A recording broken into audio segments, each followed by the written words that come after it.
Nous sommes dans cette thématique « Que ton règne vienne ». Et ce matin, j'ai le privilège de continuer dans cette thématique. J'aimerais vous poser une question. Je ne sais pas si vous êtes déjà arrivé de vous retrouver dans un groupe, dans un milieu où vous vous sentiez comme étranger. Peut-être votre premier travail, vous arrivez sur votre lieu de travail, vous ne connaissez personne, vous êtes tout nouveau, vous venez d'arriver. Ou peut-être que vous avez changé de collège, de lycée, d'université et vous venez d'arriver, vous êtes là pour la première fois. Ou peut-être que vous êtes dans cette église pour la première fois, vous n'avez jamais mis les pieds dans une église et vous regardez tout autour de vous et vous vous sentez comme étranger. Il y a un sentiment, souvent quand on se retrouve dans ces situations, il y a un sentiment d'insécurité qui nous anime. On se fait tout petit, on se sent bizarre, on a l'impression de ne pas être à sa place. Je ne sais pas si cela vous est déjà arrivé. L'être humain a un besoin profond d'appartenance. Quel que soit le groupe dans lequel nous nous retrouvons, nous avons besoin de nous sentir acceptés dans ce groupe. Parce qu'autrement, très vite, nous vivons le rejet. Et tous les groupes humains, quels qu'ils soient, ont tendance à rejeter ce qui ne leur appartient pas. Lorsque vous avez une écharde dans la peau, le corps humain va essayer de rejeter ce corps étranger. Et dans tous les groupes humains, quand vous venez d'arriver pour la première fois et quand vous ne ressemblez pas à ce groupe humain, le groupe a tendance à vous exclure, soit consciemment, soit inconsciemment. Mais nous espérons que dans l'Église Parole de Vie, nous accueillons et nous acceptons toutes les personnes qui arrivent et que nous avons cette habitude d'accueil. Mais les groupes humains ont tendance à rejeter. Et j'aimerais particulièrement ce matin encourager vraiment les collégiens, les lycéens, parce que je réfléchissais à cette question au cours de la semaine et je me disais, mais ça ne doit pas être simple pour eux d'être chrétiens dans leur classe. Ça ne doit pas être simple de s'affirmer chrétien tout seul ou toute seule dans leur milieu et de le rester. Peut-être quand nous sommes adultes, c'est peut-être un peu plus simple sur notre lieu de travail, quoique. Mais être étranger, quelque part, dans un milieu, ce n'est pas facile. Le titre de mon message ce matin, c'est « Dans le monde, mais pas du monde ». Dans le monde, mais pas du monde. Jésus pouvait dire dans Jean 18, verset 36, « Mon royaume n'est pas de ce monde ». D'ailleurs, c'est pour cela que nous avons mis ce titre à cette série « Que ton règne vienne » parce que nous percevons et nous voyons tout autour de nous que le royaume de Jésus-Christ n'est pas de ce monde. Et Jésus disait donc dans Jean 18, verset 36, « Mon royaume n'est pas de ce monde ».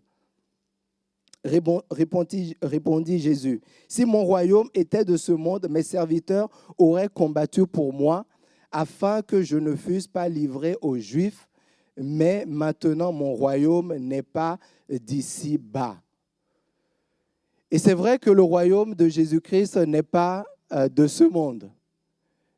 Mais il y a un moyen, dès maintenant, d'appartenir à ce royaume. Et j'espère que vous avez la certitude, la conviction que vous appartenez au royaume de Jésus-Christ qui n'est pas de ce monde.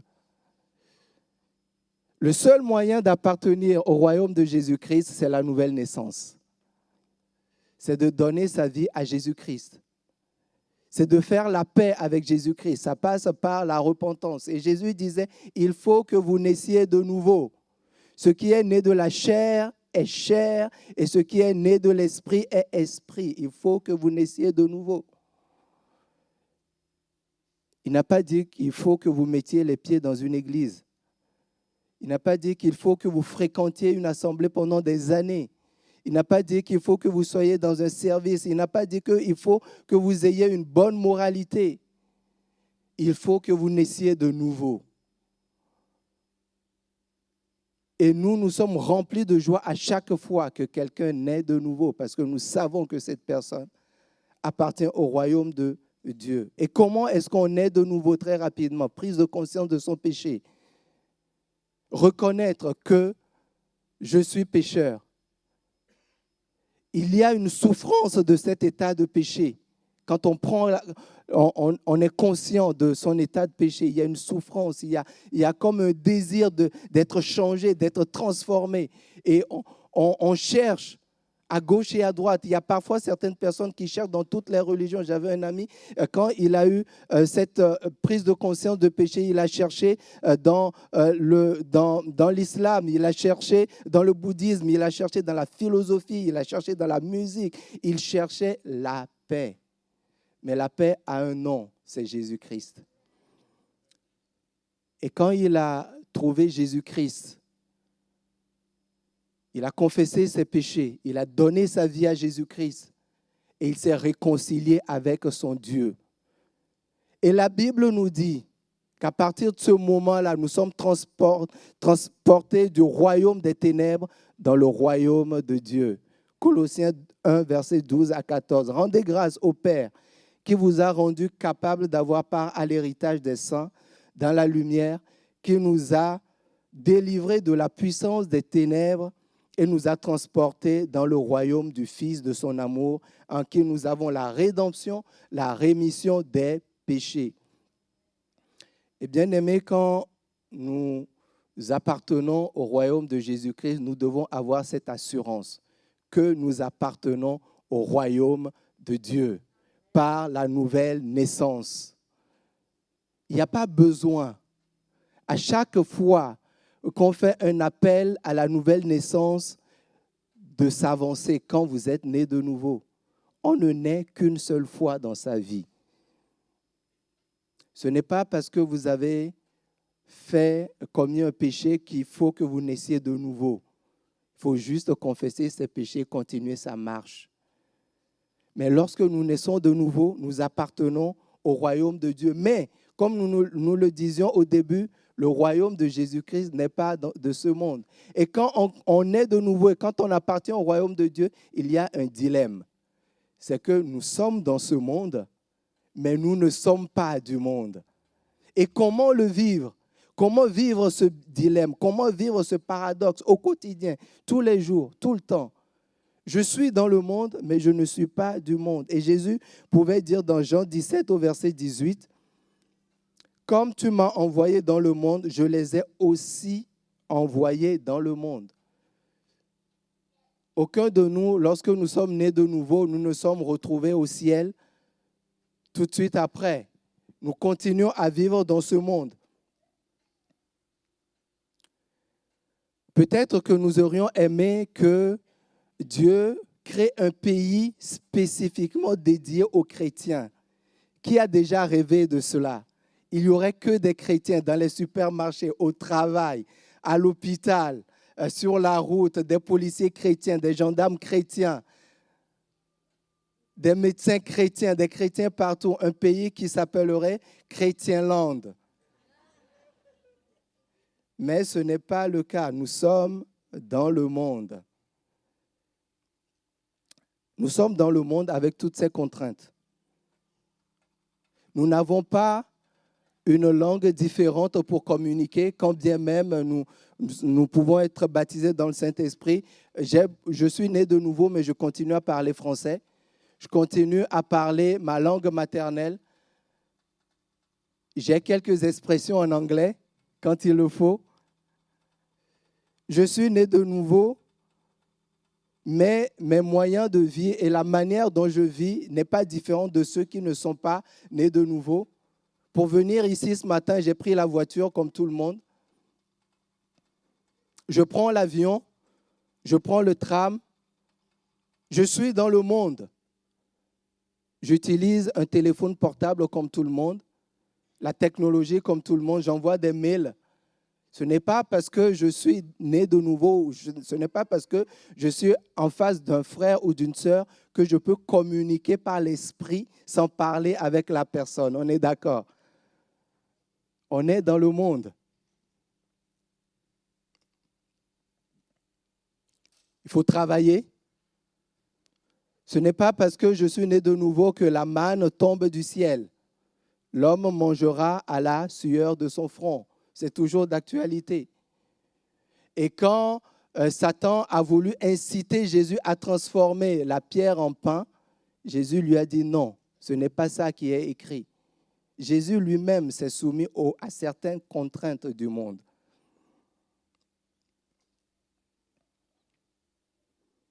Nous subissons, comme tout le monde, les conséquences des catastrophes naturelles, des guerres, des maladies. Le chrétien est dans le monde comme tout le monde. Lorsqu'il pleut, ce n'est pas parce que je suis né de nouveau, que je suis enfant de Dieu, que je ne suis pas mouillé. Nous sommes dans le monde, frères et sœurs. Et nous ne pouvons pas nous soustraire à ces contraintes. Mais comment vivre alors notre foi chrétienne alors que nous ne sommes pas du monde? Et nous allons voir un exemple dans le livre de Daniel. Dans le livre de Daniel, nous n'aurons pas le temps de tout lire ce matin, mais pour vous résumer, Daniel et ses compagnons, quand nous lisons dans le chapitre 1, ils appartenaient à un royaume qui s'appelle le royaume de Juda.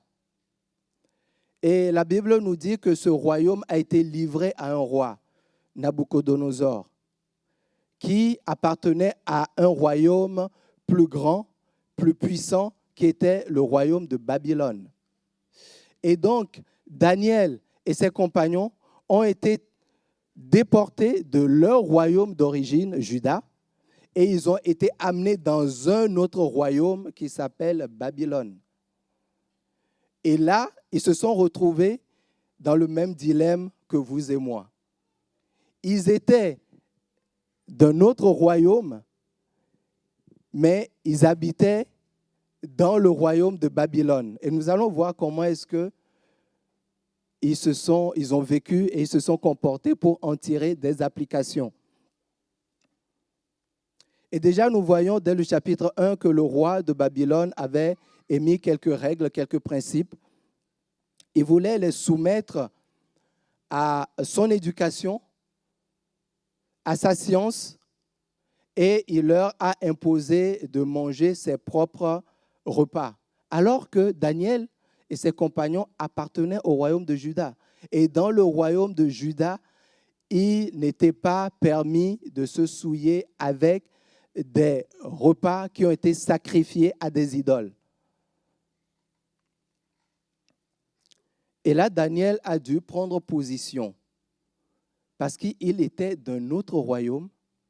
Et le royaume dans lequel il venait d'être déporté voulait lui imposer des lois et des règles qui étaient contre son royaume d'origine. Et nous lisons dans Daniel 1, verset 8, ceci: Daniel résolut, Daniel prit la résolution. Ça veut dire qu'il prit une décision intérieure. Et j'aimerais que chacun de nous, nous puissions avoir la ferme décision, la ferme résolution dans notre fort intérieur de toujours nous soumettre aux principes et aux lois du royaume de Dieu. Daniel résolut de ne pas se souiller avec les mains du roi et par le vin dont le roi buvait. Et il pria le chef des eunuques de ne pas l'obliger à se souiller. Dieu fit trouver à Daniel faveur et grâce devant le chef des eunuques.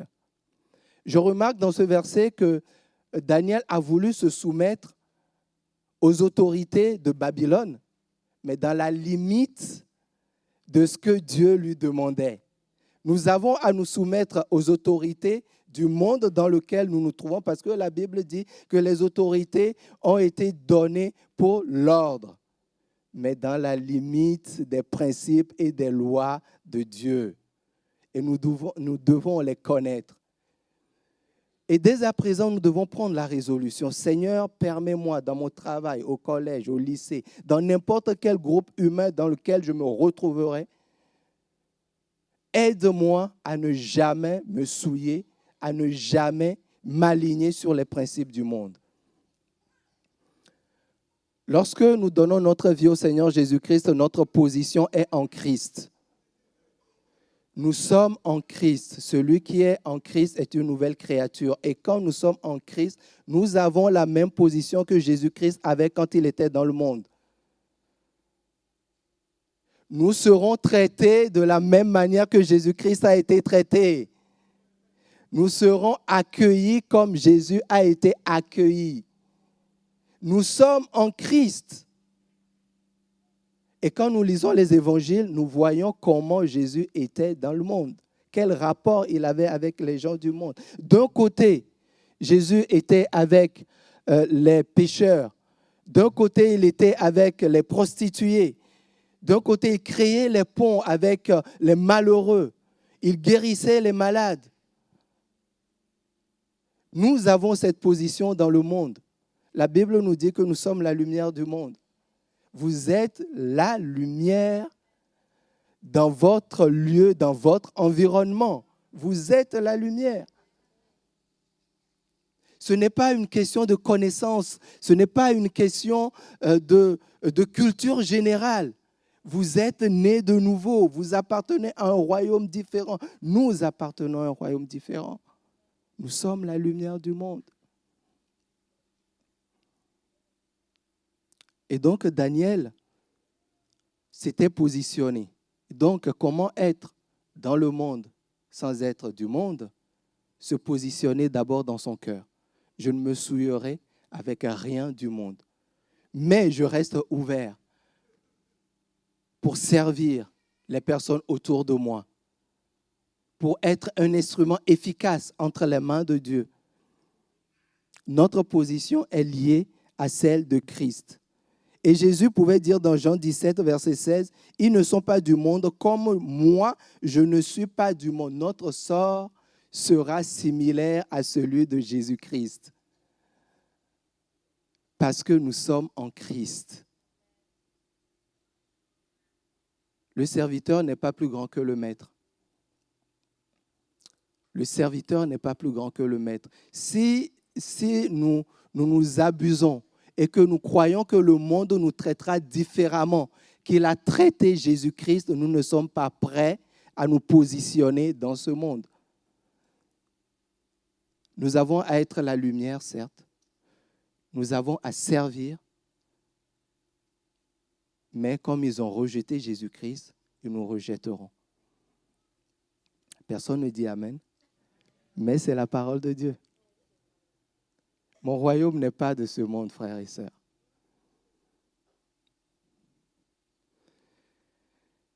Nous sommes auprès de Dieu et Dieu nous protège et il nous garde. Assumons pleinement qui nous sommes et ce que nous sommes. Et notre lumière brillera. Nous n'avons pas besoin de nous compromettre, mais nous avons besoin d'être ouverts et d'être au service. Et quand il faut se positionner clairement. De toutes les façons, nous n'avons pas le choix. Nous sommes déjà positionnés en Christ. Spirituellement, nous sommes positionnés en Christ. Et spirituellement, le monde nous voit et nous traite comme il a traité Jésus-Christ. À moins que vous ne soyez pas nés de nouveau. À moins que vous n'apparteniez pas au royaume de Dieu. Donc, nous voyons ici que Daniel s'est positionné. Et ensuite, quand nous continuons à lire Daniel, nous voyons à partir du chapitre 2 qu'il s'est posé un grand problème au roi de Babylone. Et je disais tout à l'heure que les chrétiens sont vraiment la lumière du monde. Et notre lumière doit briller. Et à Babylone, le roi avait eu un rêve. Et il a été très troublé par le rêve. Mais comme c'était un roi intelligent, il a appelé ses magiciens, ses astrologues. Il les a appelés et il leur a dit, j'ai eu un rêve et j'ai été très troublé. J'aimerais que vous puissiez m'expliquer le rêve. Et ces magiciens lui ont dit, roi, donne-nous le rêve et nous allons l'interpréter. Et le roi dit, mais vous me prenez pour... si vraiment vous êtes fort, donnez le rêve et interprétez-le. Et voici ce que répondirent les Chaldéens, donc les magiciens. Daniel 2, verset 10. Les Chaldéens répondirent au roi. Il n'est personne sur la terre qui puisse dire ce que demande le roi. Aussi jamais roi, quelque grand et puissant qu'il ait été, n'a exigé une pareille chose qu'aucun magicien, astrologue ou chaldéen. Ce que le roi demande est difficile. Il n'y a personne qui puisse le dire au roi, excepté les dieux dont la demeure n'est pas parmi les rois. Le monde a des limites. Mais là où il y a les limites du monde, là commence la puissance de Dieu. Et nous appartenons au royaume de Dieu. Et nous devons pouvoir nous appuyer sur les ressources de Dieu. Nous ne pouvons pas nous appuyer sur notre intelligence, sur nos talents. Mais nous devons nous appuyer sur les ressources de Dieu. Et voici ce que fit Daniel. Daniel 2, verset 17. Ensuite, Daniel alla dans sa maison et il instruisit de cette affaire Anania, Michaël et Azaria, ses compagnons de prière, les engageant à implorer la miséricorde du Dieu des cieux, afin qu'on ne fît pas périr Daniel et ses compagnons avec le reste des sages de Babylone. Alors, le secret fut révélé à Daniel dans une vision pendant la nuit. Là, on est en train de parler du surnaturel divin. Là où, dans le monde, j'étais à un congrès depuis jeudi jusqu'à samedi, j'étais à un congrès. Et c'était un congrès médical. Pendant le congrès, j'ai été impressionné par l'intelligence des intervenants. Il y avait vraiment de bons savants. Et j'étais admiratif, honnêtement, de leur connaissance, de l'amour et de la passion avec laquelle ils se consacraient à leur discipline. Mais la Bible dit que le plus petit dans le royaume de Dieu est plus grand que toutes ces personnes. Est-ce que nous en sommes convaincus? La sagesse de ce monde n'a rien à voir avec la sagesse de Dieu. Et nous devons pouvoir nous appuyer sur Dieu. Daniel, ils n'avaient pas la vingtaine, Daniel et ses compagnons. Ils n'avaient pas la vingtaine. Pas d'instruction majeure, mais ils avaient Dieu. Ils appartenaient à Dieu. Et le secret leur fut révélé. L'Église, Dieu nous a fait une grâce. Ce sont les dons de l'Esprit. Est-ce que nous les utilisons? Est-ce que nous nous appuyons sur les dons spirituels? Est-ce que nous les recherchons? Est-ce que nous les réclamons? Est-ce que nous les exerçons?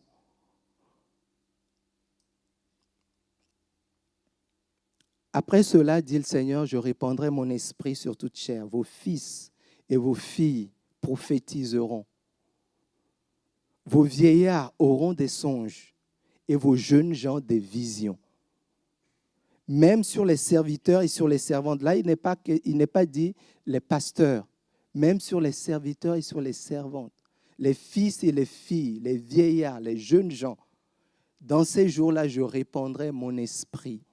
Nous avons besoin de l'Esprit de Dieu et des dons spirituels pour opérer dans ce monde. Nous ne pouvons pas nous appuyer sur notre intelligence et sur nos talents, sur nos capacités. Très rapidement, 1 Corinthiens 12, versets 8 à 10, je rappelle les dons spirituels. Il y a les dons de révélation, parole de sagesse, parole de connaissance et discernement des esprits. Il y a les dons de puissance, le don de foi, les dons de guérison, les dons d'opérer des miracles. Il y a les dons d'inspiration, dons de prophétie, dons des langues et dons d'interprétation des langues. Pour être la lumière du monde, nous avons besoin chacun de rechercher et d'exercer les dons que Dieu a donnés à son Église. Il y a quelques mois, je crois, 1 an à peu près, on était dans un restaurant, comme quoi on est dans le monde, donc on va au restaurant. On avait bien mangé et à la fin, quand on allait payer l'addition, on était tous autour du serveur pour payer l'addition. Et puis, à un moment, mes yeux ont croisé une intercation entre un jeune qui devait avoir 14 ou 15 ans et le garde de la sécurité. Je ne sais pas ce qui s'était passé, mais dès l'instant où je les ai vus, le Saint-Esprit m'a dit dans mon cœur, Serge, ce jeune, tu vas t'en occuper. Et j'étais là, on était en train d'attendre notre tour pour payer l'addition, et je les regardais. Et apparemment, d'après ce que j'avais cru cerner, c'est que je crois qu'ils voulaient partir sans avoir payé. Et je les regardais et je disais au Seigneur, mais Seigneur, comment est-ce que tu veux que je m'occupe de ce jeune? Je ne le connais pas, mais tu veux que je m'en occupe? Et le Saint-Esprit a confirmé dans mon cœur, oui, je veux que tu t'en occupes. Et donc, à un moment, je me suis approché d'eux, je me suis approché du monsieur de la sécurité et je lui ai demandé, mais qu'est-ce qui est en train de se passer? Et il m'expliquait que le jeune était avec son groupe, ils avaient tous mangé, et un à un, chaque membre de son groupe était parti sans régler l'addition, et il ne restait que lui seul. Et qu'il était en train de lui mettre la pression pour qu'il rappelle tous ses copains, parce que sinon, il allait appeler la police. Et là, je me mets à part et je disais au Seigneur, Seigneur, comment tu veux que je m'occupe de lui? Et le Seigneur me dit, tu vas payer l'addition à sa place.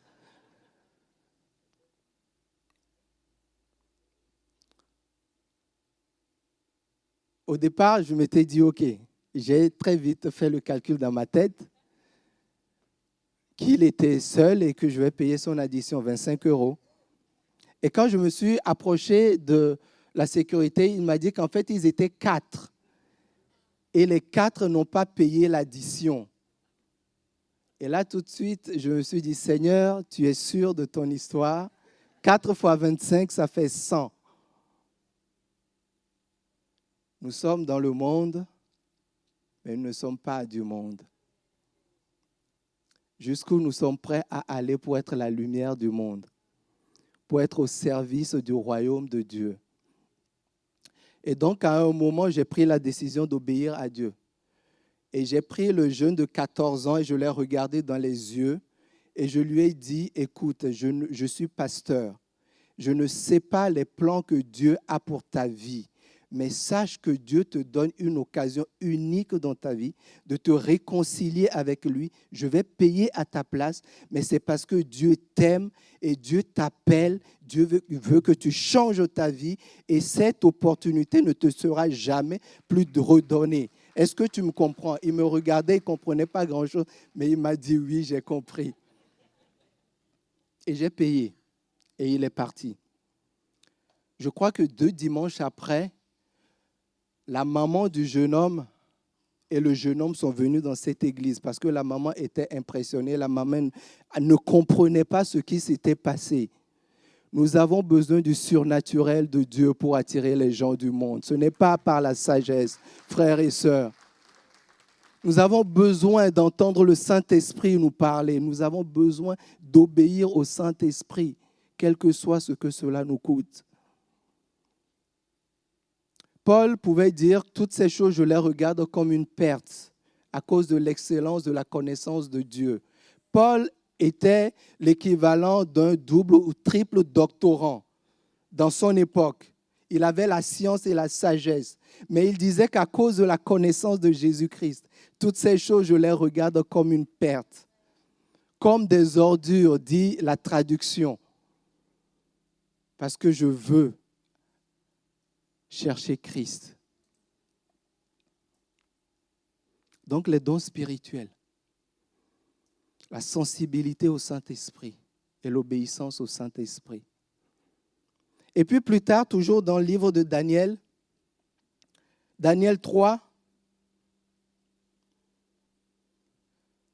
après Daniel, vous lirez l'histoire, Daniel a été promu par le roi parce que le roi a constaté, le roi l'a dit plusieurs fois, Daniel a en lui l'esprit, et lui l'appelait ainsi, l'esprit des dieux des cieux, parce qu'il surpassait tout le monde en sagesse. Et donc dans Daniel 3,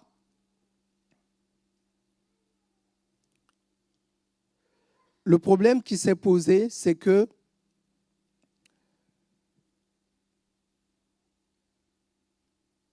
Daniel a commencé à avoir une persécution.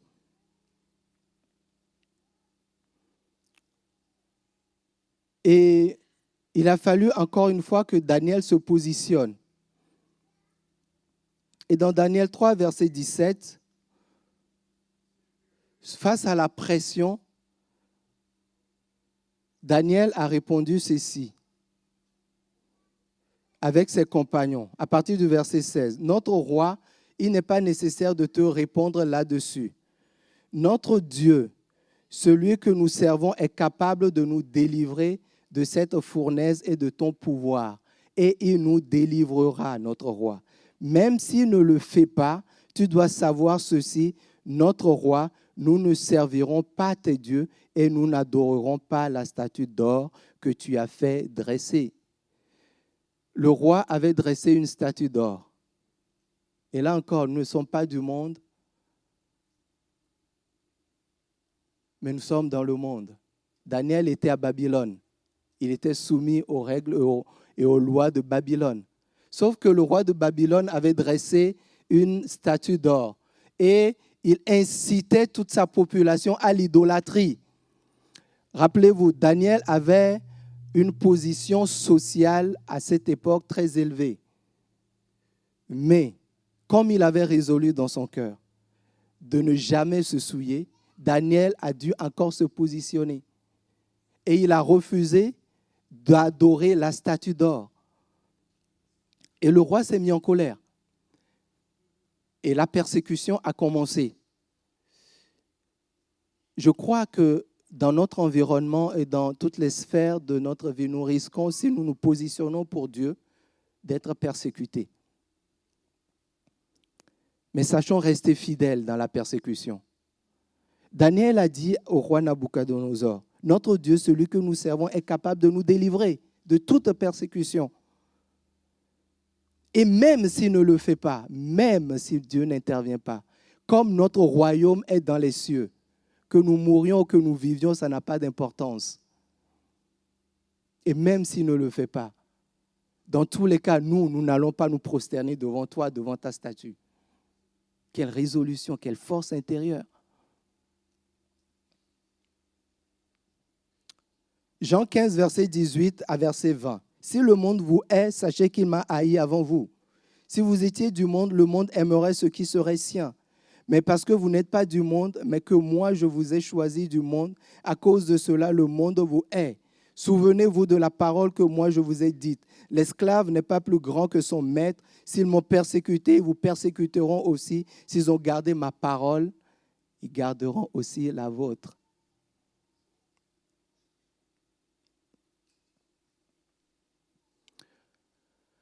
Il y a certains pays dans lesquels la persécution est plus forte qu'en France. Mais ne vous inquiétez pas, elle vient. Elle vient. Nous avons besoin d'être préparés. Le royaume de Dieu n'est pas de ce monde, mais nous sommes dans le monde et nous représentons dès à présent le royaume de Dieu. Donc, que ton règne vienne. C'est vous et moi qui nous positionnons pour ce royaume. Et cela a des conséquences sur notre quotidien, sur notre vie de tous les jours. Cela change complètement notre façon de vivre notre vie. Jésus a dit, je ne prie pas de les ôter du monde. Vous savez, il y a des chrétiens qui aimeraient aller vivre en monastère. On n'est pas appelé à être retiré du monde, mais à représenter la vérité dans le monde, à nous positionner pour la vérité dans le monde. et à être prêt à en subir les conséquences. Christ est ma vie et la mort m'est un gain. Tout le monde veut aller au ciel, mais personne ne veut mourir. Christ est ma vie, mais la mort m'est un gain. Est-ce que nous sommes prêts à vivre cela, frères et sœurs? Daniel et ses compagnons sont restés fidèles dans la persécution. Donc, nous avons parlé de nous positionner, de rester fidèles dans la persécution, mais aussi l'intégrité et l'honnêteté. Daniel 6. Daniel 6 à partir du verset 5. Daniel se montrait supérieur aux autres responsables et aux administrateurs parce qu'il y avait en lui un esprit extraordinaire. Le roi pensait à lui confier la responsabilité de tout le royaume. Vous vous rendez compte? De Juda, le roi de Babylone pense à lui confier la responsabilité des affaires de Babylone. Et pourtant, Daniel est resté fidèle à son Dieu. Nous n'avons pas besoin de faire des compromis pour pouvoir manifester ce que Dieu veut dans ce monde. Nous n'avons pas besoin de faire des compromis. Si Dieu veut, il va nous élever. Si Dieu veut que nous soyons à un poste, il va nous élever. Nous n'avons pas besoin de faire des compromis. Les responsables et les administrateurs cherchèrent, parce qu'il y avait la jalousie, cherchèrent alors une occasion d'accuser Daniel en rapport avec les affaires du royaume. Donc les affaires du royaume, pour schématiser en 2023, les affaires du royaume s'appellent les règles, par exemple, de sécurité ici, s'appellent la fiscalité, s'appellent les déclarations, s'appellent tout ce que les lois disent pour le bon fonctionnement de la société. Donc la question est, si votre adversaire vient chercher dans votre vie des occasions de vous accuser par rapport aux affaires du royaume, est-ce qu'ils trouveront des occasions ou est-ce que nous sommes intègres et honnêtes par rapport à nos déclarations à la CAF, par exemple, par rapport à nos papiers, par rapport au travail au noir? Est-ce que nous sommes clean par rapport aux affaires du royaume de Babylone? Jésus a dit, donnez à César ce qui est à César. Il n'y a rien de César que je ne veux retenir dans ma poche. Il n'y a rien de César que je ne veux garder dans ma poche. Donnez à César ce qui est à César et à Dieu ce qui est à Dieu. Et c'est ce que Daniel faisait. Donc ses ennemis sont venus lui chercher des problèmes dans les affaires du royaume. Cependant, ils ne purent trouver aucune occasion de le faire, aucune faute de sa part, parce qu'il était fidèle et qu'on ne trouvait chez lui ni négligence, ni faute. La Bible nous encourage à avoir une bonne conscience devant Dieu et devant les hommes par rapport aux affaires du royaume. Donc, comment rester, comment être dans le monde sans être du monde? Ne rien devoir à César. Rester fidèle et intègre.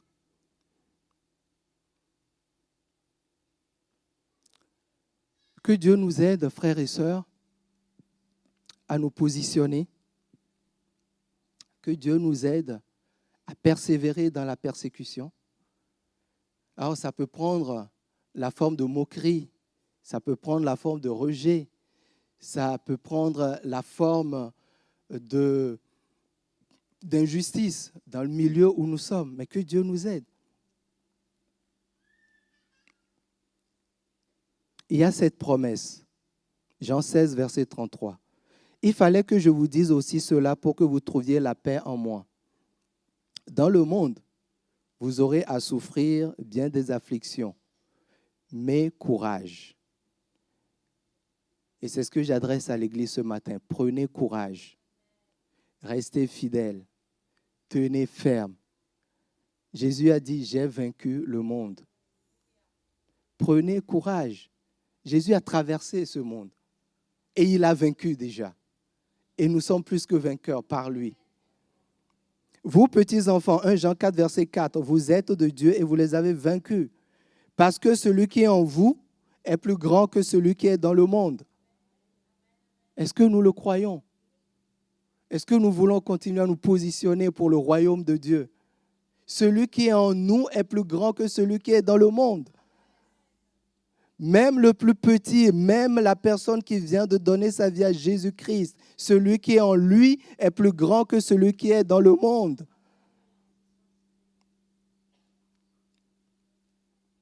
J'aimerais inviter l'équipe de louange à me rejoindre. J'aimerais que nous prenions quelques temps ce matin à prier.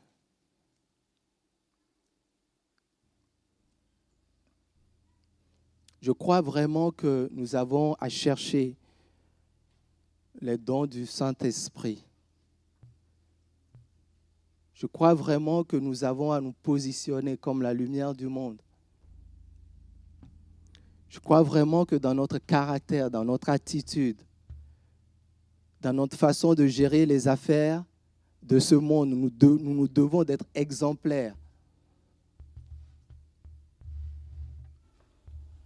Et je crois que nous devons manifester la puissance de Dieu autour de nous.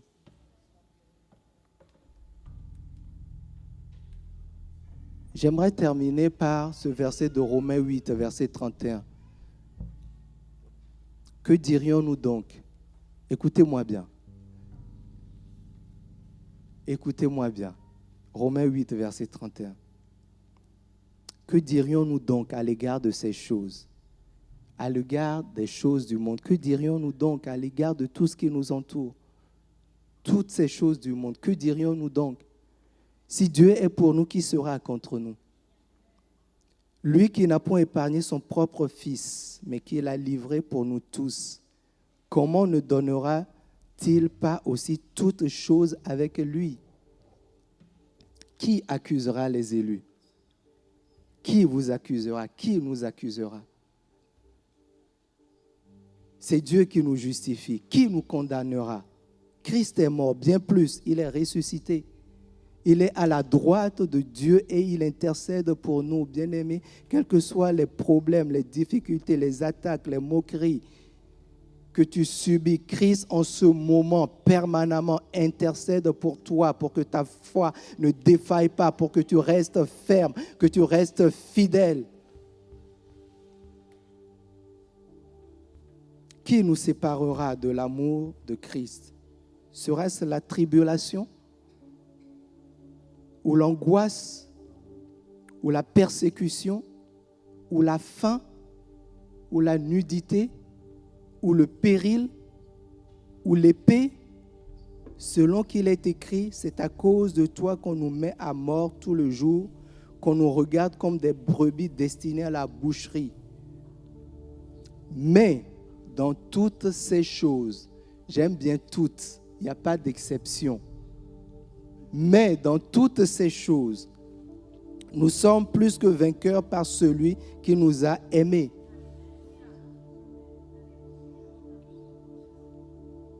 Et je lis la suite du verset. Je prie que la même assurance que le Saint-Esprit a donnée à Paul, que nous puissions être remplis de cette même assurance ce matin. Paul pouvait dire, car j'ai l'assurance. Et nous allons prier pour que cette assurance puisse remplir chacun de nous ce matin. Nous sommes du royaume de Dieu. Le royaume de Dieu n'est pas de ce monde. Et nous avons besoin que le Saint-Esprit vienne remplir nos cœurs de cette assurance pour chasser nos doutes, nos craintes, nos peurs. Car j'ai l'assurance que ni la mort, ni la vie, ni les anges, ni les dominations, ni les choses présentes, ni les choses à venir, ni les puissances, ni la hauteur, ni la profondeur, ni aucune autre créature ne pourra nous séparer de l'amour de Dieu manifesté en Jésus-Christ, notre Seigneur.